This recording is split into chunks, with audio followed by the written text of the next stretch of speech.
The story of Lionel Messi. He was too small, too fragile, too quiet. Doctors said he wouldn't grow.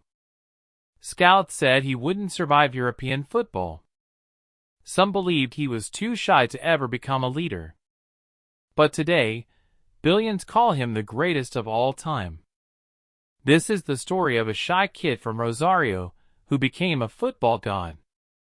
Lionel Anders Messi was born on June 24, 1987, in Rosario, Argentina.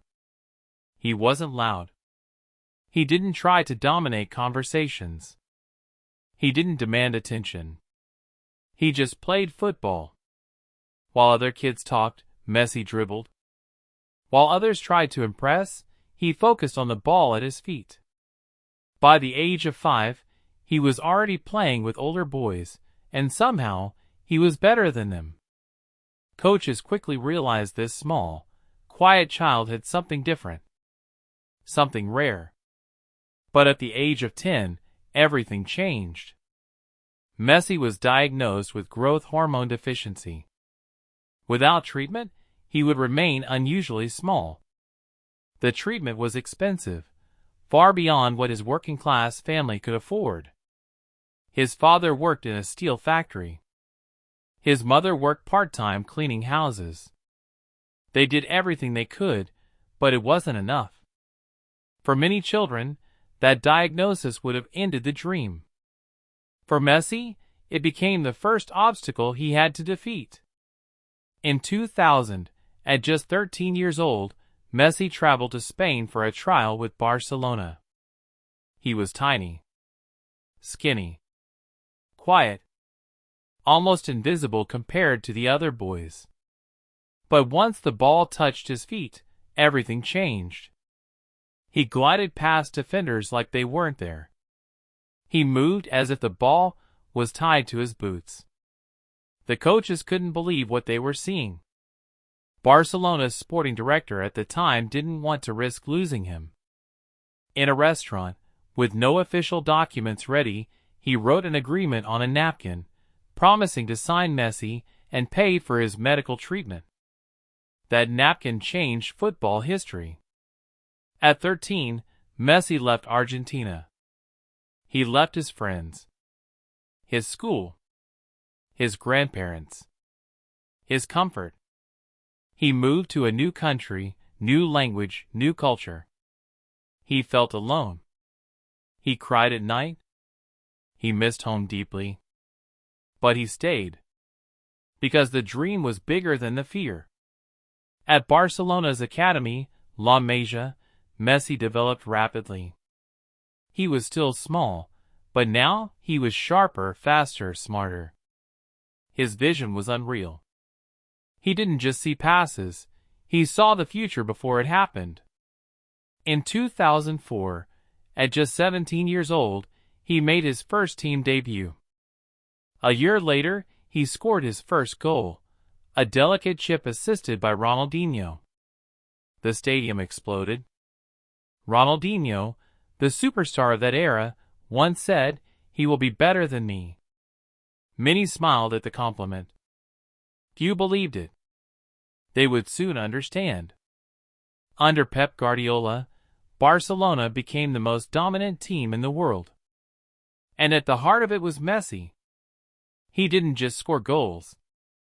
He created art. In 2009, Barcelona won the treble. Messi won his first Ballon d'Or. Then came more trophies. More magic. More moments that didn't seem human. In 2012, he scored 91 goals in a single calendar year. 91. A record that still sounds unreal. Defenders couldn't stop him. Coaches couldn't plan for him. Fans didn't just admire him, they worshipped him. And through it all, he remained the same quiet boy. No arrogance. No loud statements. Just football.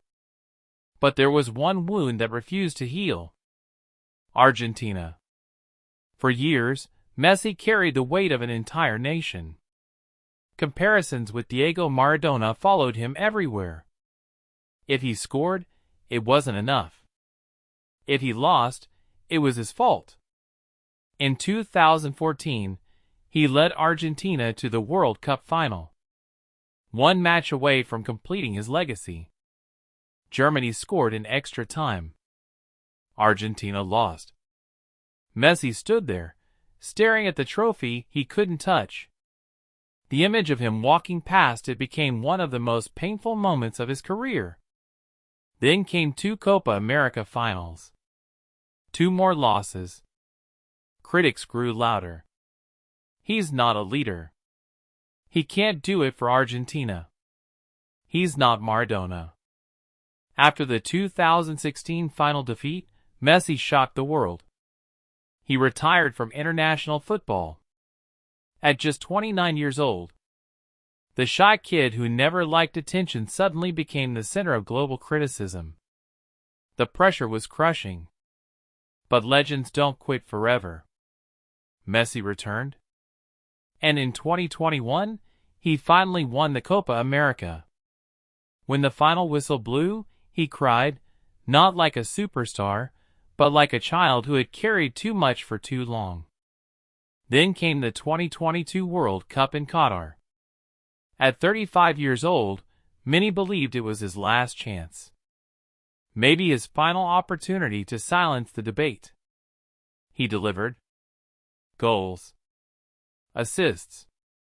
Leadership. Passion. Argentina reached the final against France. One of the greatest finals in history. France came back. Kylian Mbappé scored a hat-trick. The world held its breath. Penalties. When the final Argentine penalty hit the net, Messi dropped to his knees. The shy kid from Rosario had done it. He lifted the World Cup trophy, the one that had escaped him for so many years. That image became immortal. The debate ended. He didn't need to chase Maradona anymore. He stood beside him. In 2021, Messi had already experienced another heartbreak, leaving Barcelona, the club that raised him. Financial issues forced the separation. He cried openly during his farewell press conference. It wasn't just a transfer. It was leaving home.